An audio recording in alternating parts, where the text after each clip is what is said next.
JPSC की तैयारी अब सपना नहीं। सब्सक्राइब करें कौटिल्य पीसीएस के इस यूट्यूब चैनल को और जेपीएससी की पूरी तैयारी करें बिल्कुल फ्री। हेलो एस्पिरेंट्स, आप सभी का स्वागत है कौटिल्य पीसीएस के इस यूट्यूब प्लेटफॉर्म पर।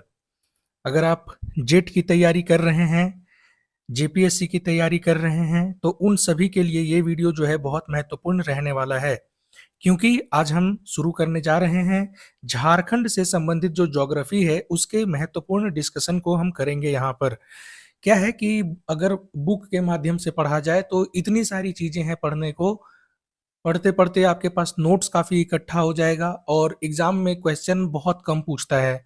तो इसीलिए जिस तरीके से शॉर्ट नोट्स बना के मैं पढ़ा हूँ, ये इस पीडीएफ से पढ़ाने का एक तरीका ये भी मेरा उद्देश्य एक ये भी है कि आप ये समझ पाएँ कि आपको किस तरीके से शॉर्ट नोट्स रेडी करना है, ठीक है? बहुत सारा नोट्स लेके इकट्ठा कर लेने से कोई फ़ायदा नहीं होता है। बहुत सारा लिख के आप रख लेंगे, रिवाइज़ करने का मौका नहीं मिलेगा। नोट्स ऐसा होना चाहिए जिसे आप घंटों भर में रिवीजन कर सकें, पूरा एक टॉपिक, पूरा एक सब्जेक्ट आपका 1-2 घंटे में खत्म हो जाए, वैसा नोट्स आपके पास होना चाहिए। मैंने अपनी तैयारी के दौरान ऐसा ही नोट्स बनाया था और उसी नोट्स से आपको पढ़ा रहा हूँ, ताकि आप समझ सकें कि एग्ज़ाम में कितना पढ़ के जाना चाहिए, कितना पढ़ने से काम चल जाता है। बहुत सारा पढ़ने की आवश्यकता नहीं है। तो हम शुरू करेंगे झारखंड, और जैसा कि आप थंबनेल में देखे होंगे कि झारखंड और झारखंड से संबंधित जो ये है भौगोलिक संरचना है, हम उसके बारे में आज पढ़ाई करेंगे और झारखंड के एक सामान्य परिचय के बारे में जानेंगे। आइए शुरू करते हैं। और अगर आगे बढ़ने से पहले अगर आपने हमारे चैनल को सब्सक्राइब नहीं किया है तो इसे प्लीज़ सब्सक्राइब कर लें, क्योंकि अगर आप जेपीएससी और जेट की तैयारी कर रहे हों, जेएसएससी की तैयारी कर रहे हों, झारखंड से संबंधित किसी भी एग्ज़ाम की तैयारी कर रहे हों, तो यहाँ आपका होने वाला है संपूर्ण कवरेज आपके सिलेबस का, वो भी यूट्यूब पे, और बिल्कुल फ्री ऑफ कॉस्ट। आपको पूरा नोट्स जो ओरिजिनल है, जो पढ़ाई जिस तरीके से करनी चाहिए और जिससे आपका एग्ज़ाम निकल सकता है, वैसा नोट्स और वैसा एमसीक्यू के माध्यम से आपको रिवाइज़ करवाया जा रहा है। तो हमसे जुड़िए और अपनी तैयारी को बेहतर बनाइए। अपने दोस्तों के साथ भी हमारे चैनल को ज़रूर सब्सक्राइब करिए। आइए शुरू करते हैं अपने आज के इस वीडियो को।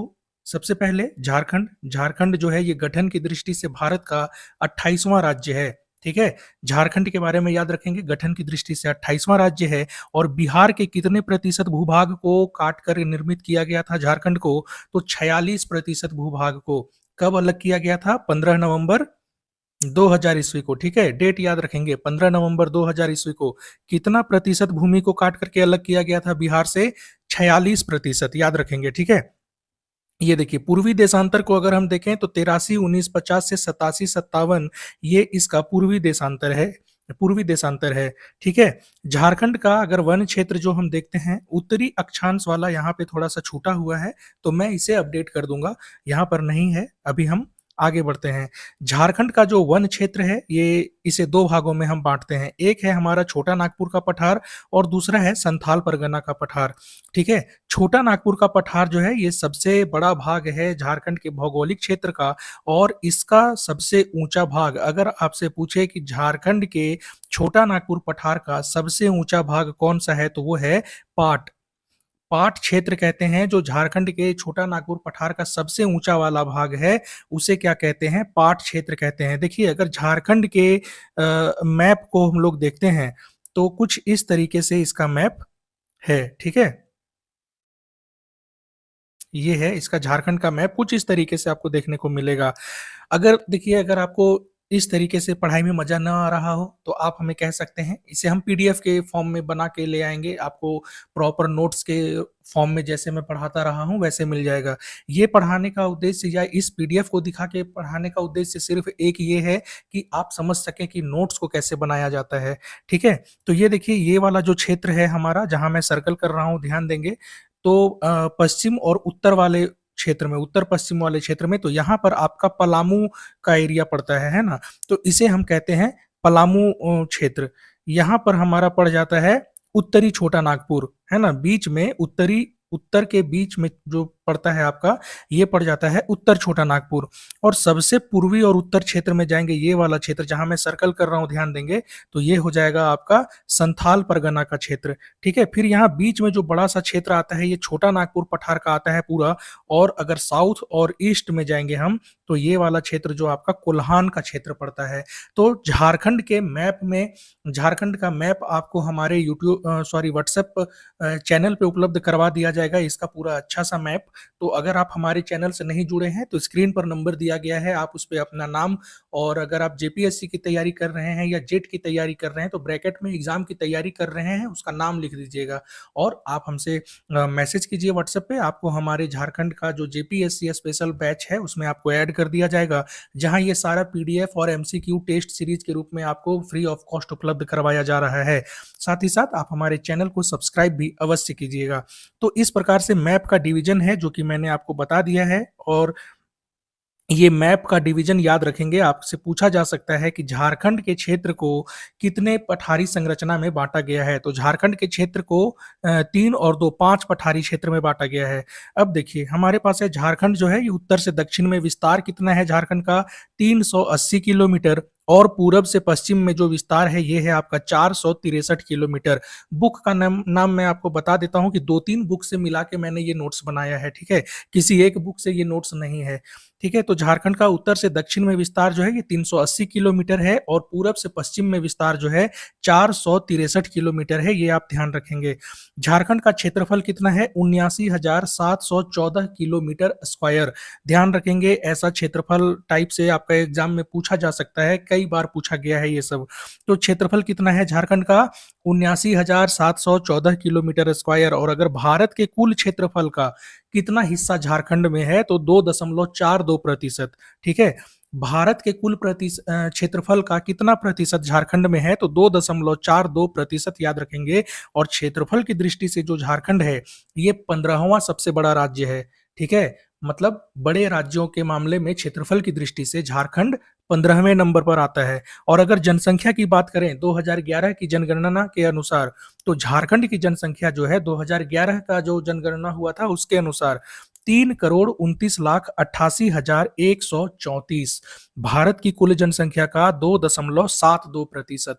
याद रखेंगे, ये सभी फैक्ट है, यहीं से क्वेश्चन बनता है, बहुत सारा नोट्स बनाने की आवश्यकता आपको नहीं है। जनसंख्या के मामले में ध्यान रखेंगे, झारखंड 14वां बड़ा राज्य है और क्षेत्रफल के मामले में 15वां बड़ा राज्य है। ठीक है, अब आगे बढ़ते हैं। अब हमारे सामने एक नया टॉपिक, या बहुत ही ज्यादा इंपॉर्टेंट टॉपिक, कर्क रेखा जो है ये 5 जिलों से गुजरती है।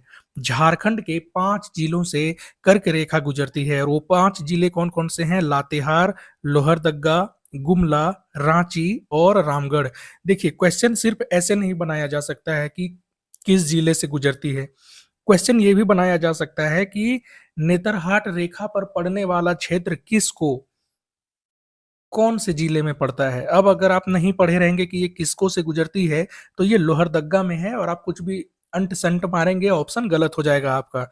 तो इस तरीके से याद रखना है कि किस स्थान से गुजरती है कर्क रेखा, है ना, किस जिले के किस स्थान से। तो लातेहार में नेतरहाट के स्थान से गुजरती है, रांची में कांके और ओरमांझी वाले एरिया से गुजरती है आपका कर्क रेखा, और रामगढ़ में गोला वाले क्षेत्र से गुजरती है कर्क रेखा। ठीक है, ये ध्यान रखेंगे। चलिए आगे बढ़ते हैं और देखते हैं। अच्छा, यहाँ देखिए एक ट्रिक है, ये 5 जिले जो हैं इनसे गुजरती है कर्क रेखा, तो इसके लिए मैं एक ट्रिक बनाया था। मेरे गांव में एक लालो नाम का आदमी था, है ना, आपके गांव में भी कोई ना कोई लालो होगा, तो उसको लेके हम ट्रिक बनाए थे कि लालो राम नाम लेके गुमराह होने से बच गया। तो ला से हो गया लातेहार, लो से हो गया लोहरदग्गा, राम से हो गया रामगढ़, ठीक है, और गुम से हो गया गुमला, और रा से हो गया रांची। तो इस तरीके से ट्रिक बना के याद करेंगे तो आपको बहुत ही आसानी से याद हो जाएगा। ट्रिक 1-2 बार वीडियो को देखेंगे, आपको पता चल जाएगा मैं क्या ट्रिक बताना चाह रहा हूँ। अब देखते हैं झारखंड से संबंधित कुछ और फैक्ट। ये है हमारा झारखंड, प्यारा झारखंड, सोना झारखंड, है ना। झारखंड के उत्तर में जब हम आते हैं तो यहाँ बिहार पड़ता है, और जब इसके पूरब में जाएंगे तो पश्चिम बंगाल पड़ेगा, और जब पश्चिम की तरफ जाएंगे तो यहाँ उत्तर और नीचे में छत्तीसगढ़ पड़ेगा, और दक्षिण में जाएंगे तो कौन सा राज्य पड़ेगा, उड़ीसा। अब देखिए, बिहार और पश्चिम बंगाल के साथ झारखंड के 10 जिले जो हैं वो अपनी सीमा साझा करते हैं। नाम सभी का याद करने का जरूरत नहीं है, उतना हार्ड नहीं पूछता है, ठीक है? फिर भी एक बार आप लोग देख लेंगे, है ना? चलिए, अब देखिए उत्तर प्रदेश और छत्तीसगढ़ है। छत्तीसगढ़ से 4 जिले लगते हैं, ओडिशा से भी 4 जिले लगते हैं। बिहार और पश्चिम बंगाल से कितना? 10। उत्तर प्रदेश से एकमात्र जिला जो है वो कौन लगता है? गढ़वा, है ना? उत्तर प्रदेश, बिहार और छत्तीसगढ़ तीनों से सीमा साझा करता है कौन? गढ़वा। उत्तर प्रदेश, बिहार और छत्तीसगढ़ ये तीनों से कौन सा जिला लगता है? गढ़वा। ऐसे फैक्ट्स को याद रखिए, ये सब पूछता है, ठीक है? चलिए आगे बढ़ते हैं और देखते हैं क्या हमारे सामने फैक्ट है। किसी भी राज्य की सीमा से नहीं लगने वाले जिलों की संख्या कितनी है? 2। मतलब झारखंड के 2 ऐसे जिले हैं जो किसी राज्य की सीमा से नहीं लगते हैं, वो झारखंड की सीमा में ही पूर्णतः हैं। तो वो है एक खूंटी और एक हो गया लोहरदग्गा, ठीक है? चलिए आप में से कमेंट बॉक्स में बताएंगे कि खूंटी और लोहरदग्गा से कौन-कौन हमारे सेशन को देख रहे हैं। झारखंड का सबसे बड़ा जिला कौन है? पश्चिमी सिंहभूम, और पश्चिमी सिंहभूम का क्षेत्रफल कितना है? 7,224 किलोमीटर स्क्वायर। पश्चिमी सिंहभूम के बाद दूसरे नंबर पे है कौन? बड़े जिलों में गुमला, और तीसरे में है रांची, याद रखेंगे। और सबसे छोटा जिला कौन सा है? रामगढ़, जिसका क्षेत्रफल है 1341 किलोमीटर स्क्वायर, ठीक है? सेकेंड लास्ट है आपका लोहरदग्गा, और लास्ट की श्रेणी में ऊपर से आते समय तीसरे नंबर पे कौन पड़ता है? पाकुड़। तो घटते क्रम में अगर आपसे पूछे तो पाकुड़, लोहरदग्गा, रामगढ़, ठीक है? और इसमें सबसे बड़े जिले में पूछे तो पश्चिमी सिंहभूम, दूसरे पे गुमला, तीसरे पे रांची, ऐसा याद रखेंगे। ये हो गया आपका सामान्य परिचय झारखंड से कंप्लीट। अब देखते हैं भूगर्भिक संरचना के बारे में। भूगर्भिक संरचना में हमारे पास 5 चट्टानी संरचना पाई जाती हैं, जिसमें से पहला है आपका आर्कियन कालीन चट्टान। देखिए ये सब पे बहुत ज्यादा नोट्स बनाने का जरूरत नहीं है, जो मैं बता रहा हूँ इसे पढ़िए, इसी में आपका पीटी निकल जाएगा। आर्कियन कालीन चट्टान, आर्कियन कालीन चट्टान जो है ये झारखंड के 90% भूभाग पर पाई जाती है, और आर्थिक दृष्टि से सबसे प्रमुख चट्टान कौन सा है? तो यही आर्कियन कालीन चट्टान है। अब आर्कियन कालीन चट्टान को हम 2 भागों में बांटते हैं, एक होता है आर्कियन क्रम का चट्टान और दूसरा होता है धारवाड़ क्रम का चट्टान। आर्कियन क्रम के चट्टान में कौन कौन आ जाएगा? ग्रेनाइटिक चट्टान। ग्रेनाइटिक चट्टान में जीवाश्म नहीं पाया जाता है, आग, लावा लावा पिघलने के बाद बनता है ये आर्कियन क्रम। अब जिसमें लावा है, पूरा आग है, तो उसमें क्या जीवाश्म रहेगा? कुछ भी नहीं रहेगा, है ना? और ये जो है नीस और शिष्ट में परिवर्तित हो जाते हैं। तो अगर आपसे एग्जाम में पूछता है कि निम्नलिखित में से कौन सा चट्टान जो है वो नीस और शिष्ट में परिवर्तित हो जाता है, तो उसका आंसर हो जाएगा आर्कियन क्रम की चट्टान। और यही जो है आर्कियन कालीन चट्टान का ही दूसरा रूप है, ये है आपका धारवाड़ क्रम। आर्कियन चट्टान जब अपरदन और निक्षेपण के कारण टूटते बिखरते हैं, तो फिर वही बाद में बदलते बदलते धारवाड़ क्रम के चट्टान बन जाता है, और धारवाड़ क्रम के चट्टान में भी जीवाश्म नहीं मिलेगा, है ना? तो ध्यान रखेंगे, आर्कियन कालीन चट्टान में 2 होते हैं, एक होता है आर्कियन चट्टान, दूसरा होता है धारवाड़ चट्टान। दोनों में जीवाश्म नहीं मिलेगा, और जब आर्कियन चट्टान जो है ये टूट फूट के अपरदन निक्षेपण से जब टूटे बिखरेगा, तो उसके बाद वो बनेगा धारवाड़ क्रम की चट्टान। धारवाड़ क्रम की चट्टान को ही कोल्हान क्रम की चट्टान बोलते हैं, या लौह अयस्क की श्रृंखला बोलते हैं। हमने देखा कि जो झारखंड का मैप था, चलिए मान लेते हैं ये झारखंड का मैप था, तो ये दक्षिण में जो पड़ रहा था आपका चट्टानी एरिया, उसे हम कोल्हान क्रम की चट्टान कहते हैं, ठीक है? और वही कोल्हान क्रम की चट्टान में धारवाड़ क्रम की चट्टान कहते हैं, क्योंकि यहाँ लोहा वगैरह बहुत मिलता है ना? अगर आपसे एग्जाम में पूछे कि लोहा किस श्रेणी में मिलता है, तो धारवाड़ क्रम की चट्टान में ही लोहा मिलता है, ध्यान रखिएगा, ठीक है? तो कोल्हान क्रम की चट्टान यानी कि दक्षिणी चट्टान जो है झारखंड का, उसको हम बोलते हैं धारवाड़ क्रम की चट्टान या कोल्हान क्रम की चट्टान, और इसी को लौह अयस्क का चट्टान भी बोला जाता है, ठीक है? ध्यान रखिएगा। देखिए एक फैक्ट, ये धारवाड़ क्रम, इसी में कोल्हान क्रम जोड़ दिए, लौह अयस्क जोड़ दिए। अब आपको अलग से रिवीजन ही नहीं करना पड़ेगा कि लोहा कहाँ मिलता है, धारवाड़ में मिलेगा, और धारवाड़ ऑप्शन ऑप्शन में नहीं है तो कोल्हान क्रम मिलेगा, कोई ना कोई मिलेगा ही। तो ऐसे बनाते हैं नोट्स। चलिए आगे बढ़ते हैं।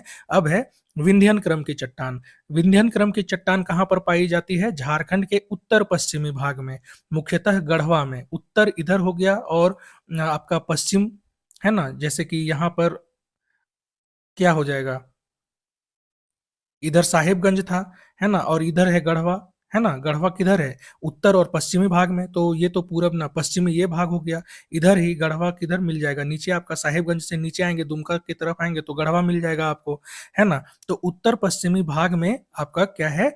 विंध्यन क्रम की चट्टान है। और विंध्यन क्रम की चट्टानों की विशेषता क्या है? हम लोग ये देखते हैं। देखिए, रोहतास पठार का दक्षिणी हिस्सा है। रोहतास पठार का दक्षिणी हिस्सा है कौन? यही विंध्यन क्रम की चट्टान। और पारसनाथ पहाड़ी का उत्थान इसी समय पे हुआ है। पारसनाथ पहाड़ी कहाँ पर है? गिरिडीह और धनबाद के सीमा पर है ना? चलिए आगे बढ़ते हैं और देखते हैं हमारे पास और क्या जानने को है। थर्ड जो हमारे पास वीडियो है वो है गोंडवाना क्रम की चट्टान। गोंडवाना क्रम की चट्टान। अच्छा, अब कमेंट बॉक्स में आप जरूर हमें बताएंगे अगर गढ़वा से कोई लोग देख रहे हैं तो। संथाल परगना वाले एरिया में गढ़वा पड़ता है। चलिए, अब गोंडवाना क्रम की चट्टान है। गोंडवाना क्रम की चट्टानों का विस्तार कहाँ कहाँ है? गिरिडीह, राजमहल की पहाड़ी और उत्तरी कोयल नदी घाटी क्षेत्र में आपका गोंडवाना क्रम की चट्टान पड़ता है। देखिए, गोंडवाना क्रम का चट्टान के लिए 3 चीज याद रखिए: गिरिडीह, राजमहल की पहाड़ी और उत्तरी कोयल नदी घाटी का क्षेत्र। ये 3 गोंडवाना क्रम का चट्टान यही 3 जगह पे विस्तृत है। अगर आपसे इसमें से पूछ ले उत्तरी कोयल नदी घाटी का क्षेत्र में किस क्रम का चट्टान मिलता है, तो गोंडवाना क्रम। गिरिडीह बोलेगा तो उसमें तो गोंडवाना आपको याद रहेगा ही रहेगा। राजमहल वाले क्षेत्र में भी गोंडवाना याद रखिए क्योंकि यहाँ पर कोयला वोयला बहुत ज्यादा मात्रा में पाया जाता है। ठीक है, चलिए, अब जो है आपका सिनोजोइक क्रम का चट्टान, चौथा है सिनोजोइक क्रम का चट्टान। तो हिमालय के उत्थान के समय पे इस क्रम के चट्टान का निर्माण होता है। अब हिमालय का उत्थान जो है, ये पहला उत्थान होता है मायोसीन काल में, दूसरा उत्थान होता है प्लायोसीन काल में और तीसरा उत्थान जो होता है ये होता है प्लीस्टोसीन काल में। ठीक है, अब देखिए, मैं इतना कम क्यों बता रहा हूं? क्योंकि इसमें एग्जाम के लायक आपको और कुछ नहीं जानना है। यकीन नहीं है तो बुक उठाइए, पढ़ के देख लीजिए, कोई टीचर का नोट्स खरीदिए, पढ़ लीजिए। आप जब 5,000 10,000 खर्च करना ही है आपको कि हमको नोट्स मिले तो भर लीजिए नोट्स, कुछ लीजिए माथा, है ना? उससे कोई फायदा नहीं होगा। एग्जाम निकालना है तो जितना शॉर्टकट में पढ़िए उतना अच्छा है। चलिए, अब है पाठ क्षेत्र। तो पाठ क्षेत्र कौन सा था? छोटा नागपुर का सबसे ऊंचा वाला क्षेत्र था। तो इसकी ऊंचाई कितनी है? 900 से 1100 मीटर, यही याद रखना है। पाठ क्षेत्र का ऊंचाई कितना है? 900 से 1100 मीटर। देखिए, यहाँ मैं आपको जब बता रहा था तो यहाँ आपको मैं बताया था कि छोटा नागपुर पठार का सबसे बड़ा भाग, मतलब छोटा नागपुर पठार का सबसे ऊंचा क्षेत्र कौन सा है? पाठ क्षेत्र। यहाँ पे देख पा रहे होंगे आप, छोटा नागपुर का सबसे ऊंचा वाला क्षेत्र तो पाठ क्षेत्र है। अब पाठ क्षेत्र की औसत ऊंचाई आपसे पूछ रहा है, कितना है पाठ क्षेत्र का औसत ऊंचाई? 900 से 1100 मीटर। रांची पठार की ऊंचाई कितनी है, यह भी पूछा जा सकता है आपसे। 600 मीटर से कम औसत ऊंचाई इसका अगर पूछे तो वो हो जाएगा 400 मीटर। ठीक है, रांची पठार की ऊंचाई 600 मीटर से कम है। औसत ऊंचाई पूछे रांची पठार का तो वो हो जाएगा आपका कितना? 400 मीटर। निम्न छोटा नागपुर पठार का ऊंचाई कितना है? निम्न छोटा नागपुर पठार का जो ऊंचाई है वो 300 मीटर से अधिक है। निम्न छोटा नागपुर पठार का ऊंचाई जो है वो 300 मीटर से अधिक है। ठीक है, और पांचवा चट्टान जो है वो राजमहल ट्रैप, दक्कन लावा की चट्टान भी इसमें आ जाएगा। पांचवें वाले में राजमहल ट्रैप और दक्कन लावा की चट्टान। अब अगर आपसे पूछे राजमहल ट्रैप का निर्माण कब हुआ था? राजमहल बहुत इंपॉर्टेंट एरिया है। राजमहल ट्रैप के बारे में पूछे कि इसका निर्माण कब हुआ था, तो वो निर्माण हुआ था जुरैसिक युग में। ठीक है, कब निर्माण हुआ था? जुरैसिक युग में। और इन चट्टानों के अपक्षयन से लैटेराइट एवं बॉक्साइट का निर्माण होता है। देखिए, जेपीएससी में ये सवाल पूछा हुआ है कि जुरैसिक युग की चट्टानों के अपर्दन से या अपक्षयन से कौन से चट्टान बनते हैं? तो लैटेराइट और बॉक्साइट नाम के खनिज जो हैं वो बनते हैं जुरैसिक युग के चट्टानों के अपक्षयन से। ये याद रखिएगा। और जुरैसिक युग की जो चट्टान है, राजमहल ट्रैप वाला जो क्षेत्र है, उत्तर पूर्वी भाग में इसका विस्तार है। ठीक है, तो ये हो गया आपका झारखंड का सामान्य परिचय और इसकी भूगर्भिक संरचना। आप इतना पढ़ के जाइए, अगर आपसे क्वेश्चन छूटेगा तो आप आके कंप्लेन कीजिएगा, मेरा दावा है नहीं छूटेगा। इससे ज्यादा किसी भी बुक में मैंने 2-3 बुक पढ़ा है इसे इतना क्रिस्प नोट्स बनाने के लिए, तब मैं आपको बता रहा हूँ। इससे ज्यादा कोई बुक में नहीं दिया हुआ है, बस बात को घुमाया जाता है। चाहे आप मनीष रंजन पढ़िए, चाहे आप उड़ान का बुक पढ़िए, चाहे किसी कोचिंग का नोट्स पढ़ लीजिए, इसी बात को 10 बार घुमा घुमा के लिखवा देते हैं नोट्स में। और स्टूडेंट को लगता है कि मेरे पास बहुत सारा नोट्स है। कोई फायदा नहीं होता है नोट्स कलेक्ट करने का। ठीक है, इसके आगे का डिस्कशन जो है वो हम लोग अपने नेक्स्ट वीडियो में करेंगे। तब तक आप इसे रिवाइज कीजिए, पढ़ते रहिए, मस्त रहिए। एमसीक्यू सेशन से जुड़ने के लिए हमारे व्हाट्सएप पे का लिंक आपको डिस्क्रिप्शन बॉक्स में मिल जाएगा। आप वहां से हमारे व्हाट्सएप को डायरेक्ट ज्वाइन कर सकते हैं। Thank you. जय हिंद, जोहार झारखंड।